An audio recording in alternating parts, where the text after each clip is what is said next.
పశ్చిమ బెంగాల్ రాజకీయాలు మరోసారి వేడెక్కాయి. కోల్కతాలో హై టెన్షన్ వాతావరణం నెలకొంది. పోలీసులు అనుమతి ఇవ్వనప్పటికీ సువేందు సర్కార్ కి వ్యతిరేకంగా మమతా బెనర్జీ ఆందోళన చేపట్టారు. తన మేనల్లుడు టీఎంసీ ఎంపీ అభిషేక్ బెనర్జీపై దాడి నిరసిస్తూ మమతా ధర్నా చేపట్టారు.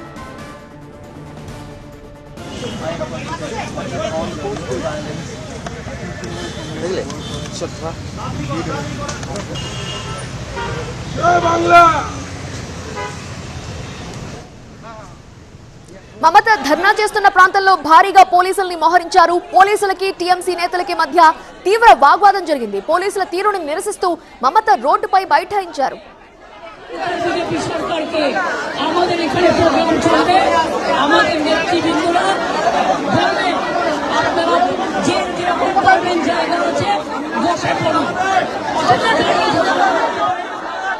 బీజేపీపై తీవ్ర ఆరోపణలు చేశారు. మాజీ సీఎం మమతా తమ ఎమ్మెల్యేలని బెదిరించి బీజేపీలో చేర్చుకుంటున్నారని ఆరోపించారు. ఆమె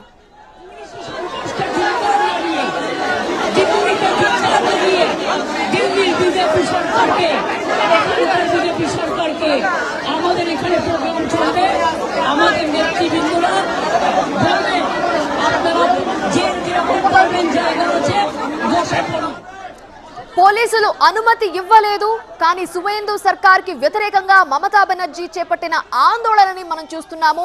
తన మేనల్లుడు టీఎంసీ ఎంపీ అభిషేక్ బెనర్జీపై దాడి జరిగింది. దానినే నిరసిస్తూ మమతా ధర్నా చేపట్టారు. మమతా ధర్నా చేస్తున్న ప్రాంతంలో పోలీసులు భారీగా మోహరించారు. పోలీసులకి టీఎంసీ నేతలకి మధ్య వాగ్వాదం జరిగింది. పోలీసుల తీరుని మాజీ సీఎం మమతా ఖండిస్తూ రోడ్డుపైనే బైఠాయించారు కాసేపు. ఆ తర్వాత తీవ్ర ఆరోపణలే గుప్పించారు మమతా. బీజేపీపై తమ ఎమ్మెల్యేలని బెదిరించి బీజేపీలో చేర్చుకుంటున్నారంటూ ఆరోపించారు మమతా.